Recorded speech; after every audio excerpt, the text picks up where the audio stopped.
Hi guys, welcome back to the reloading room. I'm currently busy prepping some 223 PU brass, and I actually went down the rabbit hole which we call reloading.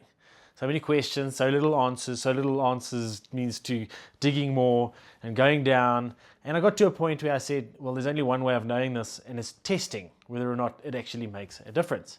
So this all started, especially with the PPU brass, about the flash hole uniforming tool. I don't know if you've seen it. I made a Facebook post. It went absolutely crazy. A lot of people giving their opinions on why it is a good thing, whether or not it's useful. Do we still do it? And I actually did a test between PPU, South African PMP brass, Lapua, Norma, Saku brass, Alpha Munition brass. And I can happily tell you that premium brass like Alpha Munition, Norma, and Lapua, you don't really require it. If you shoot any of the others, especially PMP, you need to get yourself one of these tools. The amount of brass that came out of the uniforming on the 30-06 brass was absolutely astounding. I mean, it just kept on coming, and it kept on coming. I actually did one to test, and I was like, nah, it can't be this bad. Did another one, it was just as bad. Did the third one, I ended up doing 160 pieces of brass to see whether or not it is continuously that bad. And I'm happy to tell you that you definitely need to get yourself one of these if you're shooting PMP brass. I did it on the PPU initially. There was a little bit of debris or a little bit of brass coming out of the uniforming, but not so that I'd say it made a difference. And now went onto the internet, started looking for information. Everybody says it's not necessary. You can take your boroscope, look in there, see if you need it. If you look into a light, you can see whether or not you need it or you don't. And I decided, you know what, I'm going to test it. So I took a batch of 35 brass, all out of the same batch that I initially started with, 35 pieces of brass, and then little over 50 pieces of brass that I didn't do, and I decided to go and shoot the two of them to see if it makes a difference. Never ended up getting there, because while I was doing the uniforming of the flash hole, I started measuring the shoulder bump. I don't know if you saw that video of the shoulder bump on the 223. I'll link a video at the top and in the description. Quite an important factor in the reloading is the shoulder bump and what the effects on your group size are. So while I was doing the measuring, I realized I needed to check maybe the length of the brass. Got into the thing that I actually need to start trimming the brass. Got a big inconsistency on brass length. So then started trimming the brass. And while I was doing the trimming, because it went down the rabbit hole, I actually stopped and looked at what the trimming equipment, how it works, what it bases, where does it get, what to cut, how long to cut, and realized that it actually uses, you guessed it, the shoulder as the guide to cut the brass.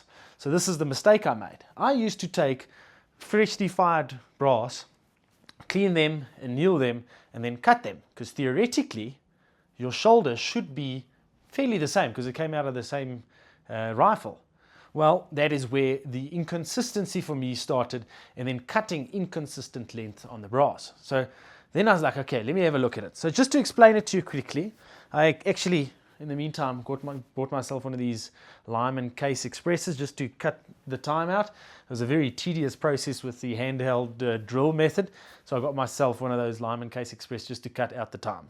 So basically I'm going to use a 6.5 piece of brass. It goes into a collet or a bushing, and it works pretty much the same for all trimmers, especially for the Frankfurt and the Lyman. I know that it works the same.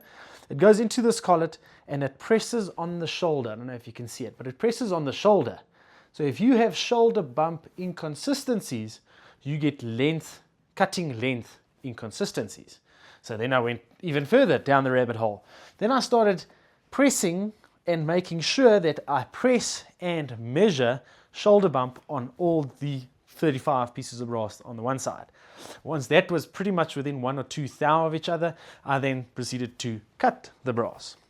Once it was cut, then I did chamfer deburr and went further doing I did the bushing and the mandrel on this 35. So I've pretty much done everything that I have equipment for these 35 pieces of brass. It's flash hole uniforming, shoulder bump to pretty much consistent. Then I cut and I trimmed, or chamfered and deburred, pretty much so this brass is as prepped as it can be. It's now been sorted according to that little bit of shoulder bump inconsistency that I have, and now I'm going to reload it. But now I'm like, now I went through all of the trouble to do that, but does it make a difference? So I decided to leave the 55 odd pieces of brass at point number 2. It was step number 2 in my cleaning process, which was cleaning and then annealing, and both of them were still done with the flame annealer. I've in the meantime, after Huntex, got myself a quick anneal, so that'll be the next test. But I've pretty much got brass that has been as prepped as it can be, and brass that is pretty much at the point where I can now start the process again. I'm not going to measure the length, I'm not going to measure the shoulder bump, I'm not going to do anything. I'm going to put it through the exact same process without cutting, trimming, shoulder bump, checking, anything. And I'm going to take these 2 separate pieces of brass and I'm going to go shoot a group to see if it actually makes a difference.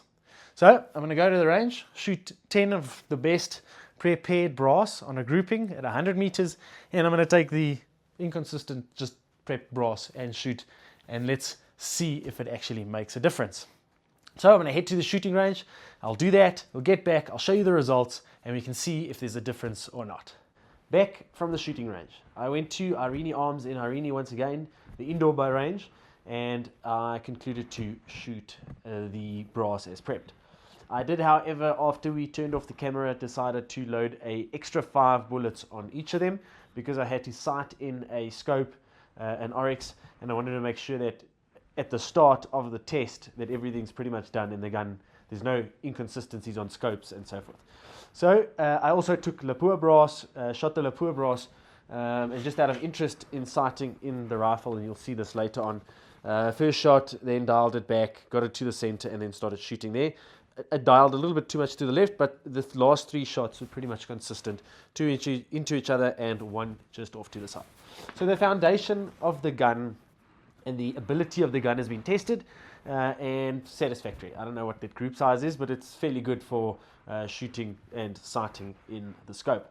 So I then proceeded to shoot 5 shots of the 2 sets of brass, the prepped, trimmed and flash hole uniformed brass versus the non-trimmed uniformed brass, and on face value looked like there's no real difference. In terms of shot grouping, it almost looked like the non-prepped brass actually had a better go at it, which is not bad, but I think I had a little bit of inconsistency. So this is the normal brass that I just ran through the system, and they shot a vertical group, and we'll talk about that in a second, and then the normal one. So the first shot was high, then to the left, and then we got 3 into each other. Not sure why and what happened there, but the reason I took that extra 5 was just to make sure that the Crony was working, or the Garmin was working, and all of that. So I was kind of surprised that the brass that I just ran through the system shot a vertical group. So it's going to go a little bit sidetracked there. If you look at your grouping and you're not sure what it means in terms of what the group size is telling you, I use a website called rifleshootermag.com. They've got 5 or 6 different sets of groups and what the gun wants to tell you. And shooting a vertical grip like that actually shows that the gun is asking for more charge or more speed. So I'll put the description for that website in the link below, and I'll also just quickly list the 5 sets, or the 5 or the 6, I'm not sure, of groups. I'll just put the pictures. If this is a group that you've seen before, go to the website, have a look. Maybe there's an answer for you there to reduce or get that group a little bit better. So, sorry, got sidetracked there for a little bit, but just nice information to know. I also use the new camera equipment. It's a scope cam that goes with the GoPro. I'm going to run the 2 on the bottom while I'm talking. I'm not physically going to pull it up and show you how I shot these. They're just going to be running on the side at the bottom here. On your left-hand side of the screen will be the uniformed flash hole, all the work done to the brass, and on your right hand side of the screen will be the brass that I just ran through the system, no trimming and extra work, so no measuring of brass. So those will be running if you want to see how it was shot, and then I'll pull up the groups to just show you what the difference is. But basically the summary of this, and looking at the first initial 5 shots, I thought this was going to be a fairly close competition, and I'll bring up the group sizes for you in a second as well. But this is what the group sizes ended up looking like. So on this side of the target was the prepped uniform flash hole or flash hole uniforming tool was used. I trimmed it, I sorted it by shoulder bump, made sure that the shoulder bump is consistent, sorted the brass. So just a little bit of extra effort got me to that group. It was a 0.78 MOA at 100 meters, and that's 10 shots. And I just got that 1 out to the top and 1 out to the left. If that wasn't there, it would be a half MOA group, but you know, can't have everything every time. And on the other side except for the first one, which was a sighter. This is the spread of 10 bullets on the brass that I just ran it, cleaned it, ran it through the system. No sorting, no cutting, no uniform of the flash hole. So clearly on face value, you can see there's a massive difference in the group size. In terms of speed, I did measure all the shots, and out of a total of 20 shots, including the 5 previous ones, as well as the 10 of each of those, there's an ES-SD spread between the two of about 6. So there's no real difference on the speed itself, but definitely on the group size. So the summary is that the extra effort that you put into the brass will correlate to a smaller group on the target. And that's what we're all after. I mean, we're all looking for smaller groups. Just out of a basis, just so you know how this was shot, and as you were looking at the shooting down there was no stopping from bullet or shot number 1 to shot number 10. Then I let the barrel cool down while I was working on a 6.5 load, and then once it was cooled down, did another set of 1 to 10. As you saw, I didn't stop shooting between the two. I was aiming at the top of the triangle. So very interesting to see that the extra effort correlates to a smaller group, but that we kind of knew, and that is the summary of the video. So if you want to shoot smaller groups, start doing the extra work on the brass prep, because that'll help there'll be a definite increase or decrease in group size on target when you do the prep correctly. Just a quick rundown of equipment that I used. So I've got one of these Sudami hedge space shoulder gauge that I use to measure the shoulder bump. That's the first thing. Got a normal Mac Africa vernier, which you can buy from Mac Africa online. And every other equipment that I used, except for the flash hole uniforming tool that I by accidentally found in the stash.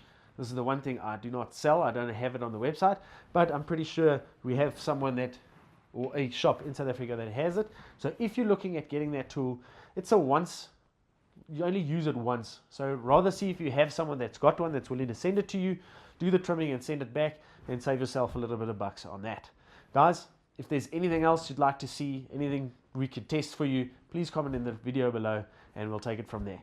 Guys, I hope you learned something. I hope you saw something that you like, and we'll see you again. Goodbye.